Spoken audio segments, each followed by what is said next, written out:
Hello students, welcome back. बच्चों, जैसे कि अपन ने लास्ट जो टॉपिक था अपना हिस्ट्री का, फ्रॉम ट्रेड टू टेरिटरी, वो अपन ने लास्ट सेशन में खत्म कर दिया, अपना ओवर हो गया। ठीक है। उसके बाद अपन लोगों ने प्लान किया था कि अपन लोग सिविक्स का आप लोगों का सेशन लेंगे, लेकिन नहीं, यही चैप्टर जो है, जो अपन ने खत्म किया ट्रेड टू टेरिटरी, उसी से ही कनेक्टेड है। तो क्यों ना अपन उसी को ही पढ़ते रहे, ताकि माइंड में जो अपना सेट है उसी को फॉलो करें, है ना। अपन ने जो चैप्टर खत्म किया लास्ट में 1757 के अंदर, पूरा कंपनी का जो ट्रेड है वो उनके पास आ गया था। तो कैसे आगे कंपनी बढ़ी वो अपने को देखना है, कैसे उसने कंट्री के अंदर अपना रूल बढ़ाया वो अपने को देखना है, कैसे वो समझ गई कि इंडिया के अंदर अगर आपको रूल करना है तो जो रूलर्स हैं, जो लोकल रूलर्स हैं, उनके साथ आपको बना के चलना है। ये सारे पॉइंट्स हैं वो अपन इस चैप्टर में देखने वाले बच्चों। ये अपना चैप्टर नंबर 3 है हिस्ट्री का, class 8, ruling the country side. ठीक है, तो बच्चों इस चैप्टर को स्टार्ट करते हैं बिना किसी देरी के। इस चैप्टर में सबसे पहले अपन थोड़ा सा रिकॉल करेंगे ग्रांट ऑफ दीवानी। अपन लोगों ने बच्चों उसमें देखा था दीवानी के बारे में, अपन ने लास्ट चैप्टर में पढ़ा। लास्ट जो सेशन था उसके पहले मैंने आप लोगों को बताया कि कंपनी है, जब मीर जाफर वगैरह सब मर गए थे तो कंपनी ने क्या कर दिया, पूरा कंट्रोल अपने हाथ में ले लिया। ठीक है, वो किसी को भी अपना राइट जो है शेयर नहीं करना चाहती थी। लेकिन उससे पहले जो दीवानी राइट्स थे वो उसने शाह आलम टू को दिए थे। दीवानी राइट्स याद आ रहा है बच्चों, क्या बताया हमने? दीवानी राइट्स वो जिसके पास कलेक्शन आएगा, रेवेन्यू आएगा, टैक्सेशन सिस्टम जो होगा वो आएगा, उसको सबको दीवानी बोला, है ना।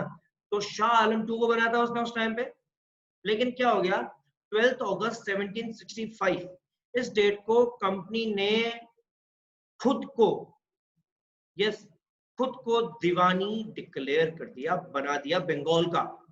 जो शाह आलम टू था ना, उसको हटा दिया और बोल दिया कि इस बंगाल का जो दीवान है वो अब हम है। सारा जितना भी फाइनेंशियल काम होगा वो हम देखेंगे, जितनी जो पूरे टेरिटरी बंगाल की उससे रिलेटेड जितना भी फाइनेंशियल एडमिनिस्ट्रेशन है वो सारा हम लोग देखेंगे।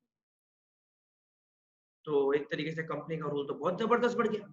एक शाह आलम टू तो चलो मुगल एम्परर था, वहां के जो लोग थे, जो मुगल्स थे, उनके लिए कुछ ना कुछ तो बेनिफिट में चलता। लेकिन अब तो पूरी कंपनी आ गई, सारा फाइनेंस उसके साथ में, उसके हाथ में, रेवेन्यू टैक्स सारा वो लेगी। तो इस वजह से बहुत ज्यादा प्रॉब्लम्स वहां पे होने लग गई। ठीक है, इसलिए सेकंड पॉइंट में बता रखा है कि कंपनी को समझ में आ चुका था कि अगर उसको इंडिया में अपना बढ़ाना है, बेस एक्सपैंड करना है, तो जो लोकल रूलर्स हैं उनके साथ उनको लड़ाई नहीं करनी, उनको साथ बना के चलना है। अगर उन्होंने उसको अनॉय किया, अनॉय मतलब तंग किया या परेशान किया, तो जो लोकल रूलर्स हैं, ठीक है, जो अपनी मस्त प्रेस्टीज में, ऑथोरिटी में जीते हैं, मैं राजा हूं यहाँ का, टोपी पहन के, भैया उसकी प्रजा तो उसकी सुनेगी, कंपनी की नहीं सुनेगी। कंपनी को सिर्फ राजा को बनाना है, प्रजा अपने आप पीछे आ जाएगी। इसलिए वो किसी भी राजा के साथ लड़ना नहीं चाहता था, उसका समझ में आ चुका था कि यहाँ पर अगर बेस को बढ़ाना है तो जो रूलर्स हैं, ठीक है, जो कंट्री के अंदर रूलर्स हैं, उनके साथ बना के चलनी पड़ेगी, उनके साथ उनको वो अनॉय नहीं कर सकता। ठीक है, पहले तो खुद को उसने दीवानी डिक्लेयर कर दिया कि मैं दीवान बन चुका हूँ, सारे financial administration, financial system, revenue सारा का सारा मैं देखूंगा। फिर उसको ये भी समझ में आ चुका था कि लोकल रूलर से पंगा नहीं लेना है। उसने पास्ट में एग्जाम्पल देख लिया, सिराजुद्दौला के बारे में, मीर कासिम, सबका एग्जाम्पल देख लिया उसने। तो उसने क्या कर लिया, शांति से बैठो और काम करो, फाइनेंशियल ले लेना अपने हाथों में, अब बस इनसे रेवेन्यू कलेक्ट करो। अब रेवेन्यू कलेक्ट करते करते क्या हो बच्चों, आगे जब अपन ने देखा तो उसका रेवेन्यू तो बहुत बढ़ गया, सारा का सारा फाइनेंशियल एडमिनिस्ट्रेशन तो उसके हाथ में आ गया, फाइनेंस से रिलेटेड सारी एक्टिविटीज उसके हाथ में आ गई, पूरा पैसा उसके हाथ में आ गया। तो इस वजह से क्या हुआ, कंपनी के पास बहुत सारा पैसा आने लग गया, क्योंकि बीच में तो पहले शाह आलम टू था, अब वो गायब। एक तरीके से कंपनी खुश, कंपनी के पास उसके ट्रेड, अदर एक्सपेंसेस जो भी होते थे वो सब इजीली कर सकती है। यहाँ तक कि कंपनी ने इतना ज्यादा पैसा इकट्ठा कर लिया था बच्चों कि वो आने वाले 5 साल तक, यस, आने वाले 5 साल तक डबल परचेज कर सकता है, इतना पैसा इकट्ठा कर लिया उसने, just because of Diwan rights, Diwani rights. उसने खुद को दीवान बना दिया ना, पैसा आ गया। सोचो 5 साल तक वो डबल परचेज कर सकता था, इतना पैसा था उसके पास। लेकिन ये तो पैसा तो उसके पास इकट्ठा हुआ, दिक्कत कहीं पैसा इकट्ठा हुआ कैसे, है ना। क्वेश्चन क्या आना चाहिए आपके माइंड में कि इतना सारा पैसा आया कहां से उसके पास 5 साल तक का, ऑब्वियस बात है, वहां के जो रूल, जो गांव वाले हैं, जो पीजेंट्स हैं, उन लोगों ने दिया होगा। कैसे दिया होगा? टैक्स के तौर पे दिया होगा। लेकिन वहां के लोगों के लिए प्रॉब्लम कितनी बढ़ गई? लोगों के लिए प्रॉब्लम कितनी बढ़ गई? क्यों बढ़ गई? क्योंकि जो बंगाल की इकोनॉमी थी वो तो नेगेटिव में ज्यादा लग गई, है ना। मान के चलो कि वहां के जो लोग हैं, जो आर्टिसंस हैं या जो भी हैं, उनको बोला गया कि आपको 10 रुपए की चीज जो है 6 रुपए में बेचनी है, और बेचनी ही बेचनी है, कुछ कर नहीं सकते आप, क्योंकि वो दीवान है, उसने बोल दिया, मानना पड़ेगा। अब तुम खुद सोचो बच्चों कि जितना भी सारा आइटम है सारा वो खरीद लेगा, लॉस में खरीद रहा है, मतलब उसके लिए प्रॉफिट है। आर्टिसंस, पीजेंट्स, ये जो भी जो लोग हैं जो काम कर रहे हैं बच्चों, उनका तो लॉस हो गया। लो प्राइस पे काम कर रहे हैं, बना बना के प्रोडक्ट्स को दे रहे हैं, तो उससे उनकी फैमिली या उनकी लाइफ पे जो अफेक्ट पड़ेगा वो तो सोचा ही नहीं। तो इस वजह से क्या हुआ, उनके पास प्रॉपर फंड नहीं आया, फूड नहीं आया, ठीक है ना। फंड होगा तो ना फूड होगा, पैसा नहीं होगा तो प्रॉपर तरीके से वो खा नहीं पाएंगे, खा नहीं पाएंगे तो क्या होगा, फिर भूखे रहेंगे, भूखे रहेंगे तो क्या हो जाएगा, number of deaths will increase. ये तो हुआ। मतलब आप खुद सोचो कि एक तो टैक्स तो वैसे देना है, ऊपर से कम भाव पे माल और बेच रहा है। अरे भाई, कम से कम जो बेसिक नेसेसिटीज है उतनी तो मिले, लेकिन उतनी भी नहीं मिली बच्चों, ठीक है। तो ये जो प्रॉब्लम थी ना, ये बढ़ती गई वहां के लोगों के लिए, और इतनी ज्यादा बढ़ गई कि 1770 या 1770 के अंदर 10 मिलियन लोग, 10 मिलियन लोग भूखे पेट मर गए। फमाइन आ गया बच्चों, इतना टेरिबल फमाइन आया कि 10 मिलियन लोग जो थे वो सब मर गए। क्यों? क्योंकि उनके पास पैसा ही नहीं था, उनके पास खाना ही नहीं था, सारा प्रोडक्शन रुक गया था। ये प्रोडक्शन करते हैं तो कंपनी ले लेती है, फिर उसके ऊपर जो पीजेंट्स है वो पैसा चुका नहीं पा रहे थे, तो उनको जबरदस्ती काम करना पड़ रहा था। बच्चों, उनकी लाइवलीहुड का क्या हुआ? ठीक है, कंपनी के पॉइंट ऑफ व्यू रेवेन्यू में ग्रोथ हुआ। देखो, दोनों पॉइंट में ग्रोथ है, रेवेन्यू में ग्रोथ हुआ, दूसरे में कॉमन पीपल जो वहां के लोग थे उनकी प्रॉब्लम्स में भी ग्रोथ हुआ। मतलब कंपनी बढ़ेगी तो लोगों की प्रॉब्लम बढ़ेगी, ये तो गलत हो रहा था। लेकिन क्या कर सकते हैं, कंपनी कुछ बोल सकते नहीं, क्योंकि कंपनी ने खुद को दीवान राइट्स दे चुके हैं। और दूसरा, सारे के सारे जो राजा थे वो उनके फेवर में, क्योंकि उनके पास भी फंड जो है बराबर जा रहा है, राजा को भी तो बराबर पैसा मिल रहा है, तो राजा क्यों मना करेगा? I am the king, simple. ठीक है, तो इस तरीके से करते रहे। लेकिन सारा का सारा पैसा लोग क्यों देंगे उसको? अब मान के चलो कुछ लोग हैं जो मना करेंगे, तो इसलिए क्या कर दिया, कंपनी ने एक छोटी सी पॉलिसी बनाई, इसका नाम रखा परमानेंट सेटलमेंट, है ना। इस परमानेंट सेटलमेंट के अंदर क्या है बच्चों, जैसे नाम से आपको समझ में आ रहा है, परमानेंट, परमानेंट कर दिया कि भैया आप लोगों को fixed amount of money, fixed amount of paisa देना पड़ेगा। No issue, no if no but.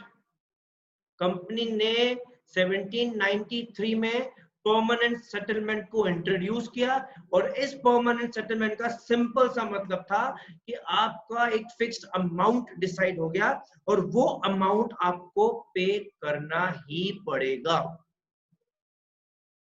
अब इसमें दो चीजें होती है, company point of view, common people.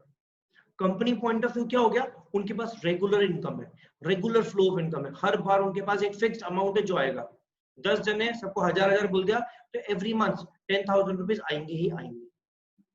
दूसरी तरफ बढ़ते कॉमन पीपल, उनके पास तो बच्चों पैसा ही नहीं है, वो क्या करेंगे?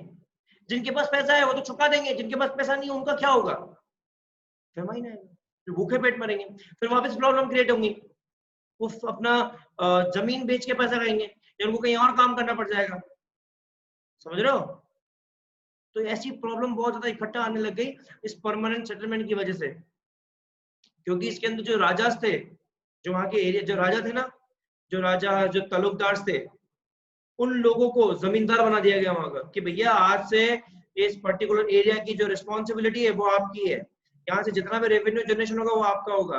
कंपनी ने बस देख लिया कि भाई यहाँ पर 10 जने हैं, और राजा को बोल दिया कि 10 जनों से रेवेन्यू कलेक्शन का काम जो है वो आपका है, मुझे तो एवरी मंथ 10,000 रुपीज चाहिए। अब नीचे के जो लोग हैं वो चाहे दे चाहे नहीं दे, तो इस तरीके से पूरी की पूरी जो रिस्पॉन्सिबिलिटी थी वो सारी राजास और तालुकदार को दे दी गई, कि अब भैया पीजेंट्स को पकड़ो और उनसे रेवेन्यू जो है कलेक्ट।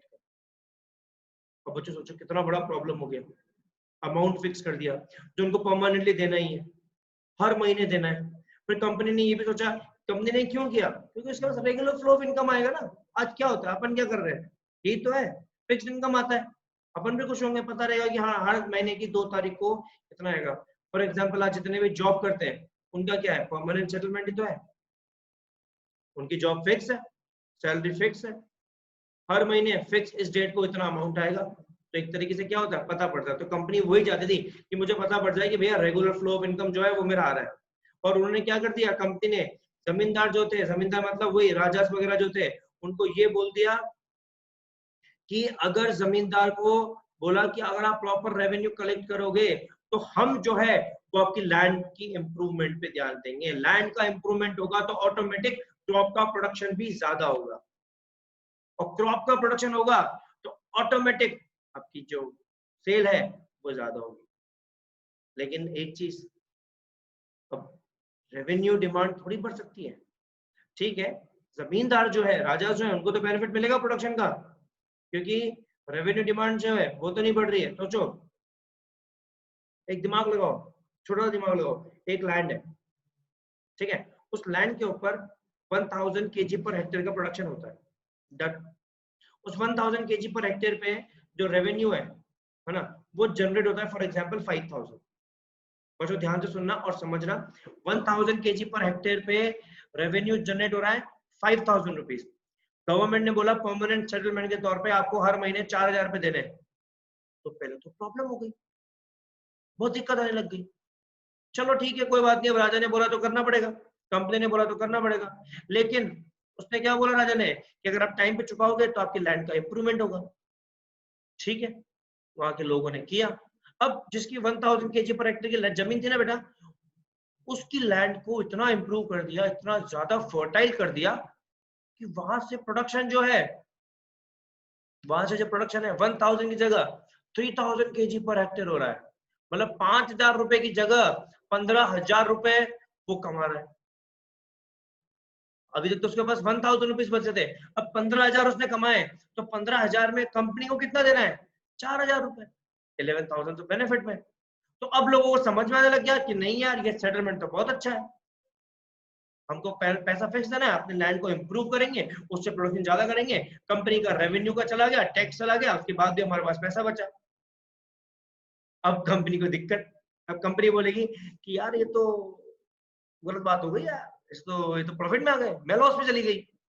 मतलब मुझे इनको सिर्फ 1000 देने चाहिए थे, ये तो 15000 में 4000 दे रहे हैं, 11000 रख रहे हैं, नहीं मेरे को लेने इनसे वापस। लेकिन क्या करे कंपनी, कंपनी ने तो पॉलिसी निकाल दी, है ना बच्चों। तो सोचो अब क्या होगा। ठीक है, आज का जो सेशन है अपना वो अपन यही एंड करेंगे इस क्वेश्चन के साथ कि सोचो अब क्या होगा। कंपनी तो लॉस में जा रही है एक तरीके से, पहले कौन लॉस में, क्या, कॉमन पीपल। अब कौन लॉस में जा रहा है, कंपनी। क्यों, कंपनी को सिर्फ 4000 मिल रहे हैं और वो कमा तो 15000 पे रहा है, क्योंकि लैंड जो है वो इंप्रूव हो गई।